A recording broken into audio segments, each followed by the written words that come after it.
नमस्कार, मी योगिता। स्वागत आहे तुमचं परिराज किचन मराठी या यूट्यूब चॅनलवर। श्रावण महिना सुरू असल्यामुळे बहुतांश घरामध्ये नॉनव्हेज बनलं जात नाही। आज आपण एक अशी रेसिपी पाहणार आहोत, तिची चव नॉनव्हेजपेक्षाही काही कमी नाही। श्रावण महिना असल्यामुळे बाजारात भरपूर प्रमाणात श्रावणी घेवडा उपलब्ध असतो। तर आज आपण या श्रावणी घेवड्याच्या बियांची रस्सा भाजी कशी बनवायची तेही अगदी साध्या सोप्या पद्धतीने हे पाहणार आहोत। आणि या पद्धतीने ही आमटी अगदी नॉनव्हेज सारखीच अतिशय भन्नाट चवीची बनते। चला तर मग रेसिपीला सुरुवात करूया।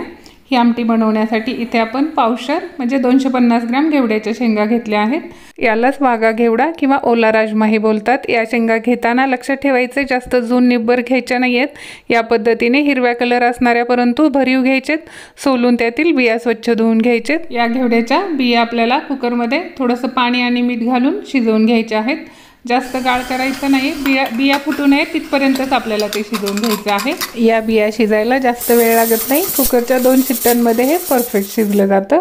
तोपर्यंत इकडे मसाल्याची तयारी करूया। मसाला बनवण्यासाठी आपण इथे घेतला आहे एक मोठा कांदा, एक छोटे टोमॅटो किंवा अर्धा टोमॅटो घ्यायचा आहे, 2 लसणाचे छोटे कांदे म्हणजे 10 ते 12 लसूण पाकळ्या घ्यायच्यात, 1 इंच आलं, 2 हिरवी मिरची, 2 खोबऱ्याचे तुकडे घेतले आहेत आणि कोथिंबीर घेतली आहे, 1 चमचा तीळ आणि अर्धा चमचा जिरे घेतले आहेत।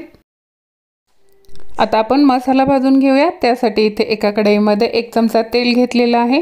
आपण खोबरं घेतलेले त्याचे पातळ काप करून घ्यायचेत किंवा खिसून घेतलं तरीही चालेल आणि तेलामध्ये ते छान खरपूस भाजून घ्यायचं आहे।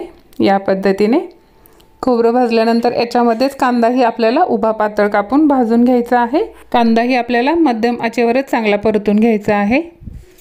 नेहमी भाजीसाठी आपण जेव्हा कांदा खोबरं हे भाजून घेत असतो तर ते मंद आचेवरच भाजावं, त्याने भाजीची चव अजूनच वाढते। कांदा चांगला गोल्डन कलर येईपर्यंत आपल्याला भाजून घ्यायचा आहे। नंतर याच्यामध्ये लसूण आणि कोथिंबीर घालायची आहे, तेही आपल्याला तेलामध्ये व्यवस्थित चांगलं परतून घ्यायचं आहे।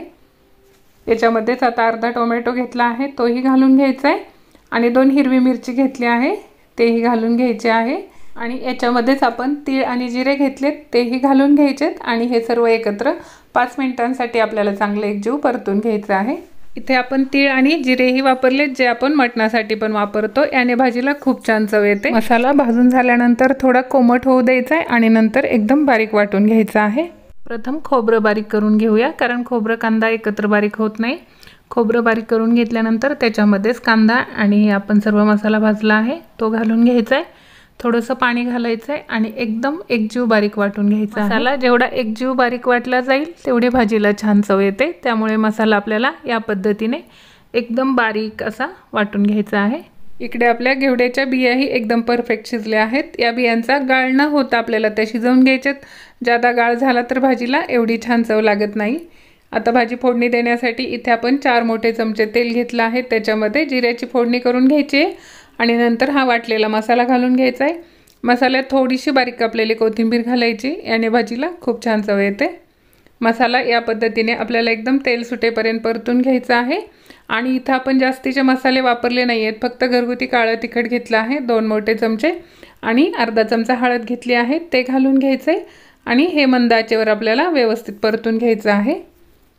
मसाला परतल्यानंतर आपण या उकडून घेतलेल्या बिया आहेत त्या याच्यामध्ये घालून घ्यायचेत, गरजेनुसार पाणी घालून घ्यायचे। ही भाजी आपल्याला जास्त पातळही बनवायची नाहीये आणि एकदम घट्टही बनवायची नाही। या पद्धतीने याला आपल्याला रस्सा बनवायचा आहे। ही भाजी पातळच छान लागते, ही तुम्ही भाताबरोबर, भाकरीबरोबर किंवा चपातीबरोबरही खाऊ शकता, त्यामुळे इथे आपल्याला रस्साच बनवायचा आहे। भाजीला उकळी आल्यानंतर 5 मिनिटांसाठी आपल्याला झाकण ठेवून घ्यायचं आहे। 5 मिनिटांनंतर तुम्ही पाहू शकता भाजीला छान तर्रीही सुटली आहे आणि कलरही खूप छान आला आहे। तुम्हाला अजून लाल कलर हवा असेल तर इथं तुम्ही काश्मीरी लाल मिरची पावडर वापरू शकता। इथे आपण कोणतेच गरम मसाले वापरले नाही आहेत, फक्त घरगुती काळं तिखट वापरले, त्यानेच या भाजीला खूप छान चव येते।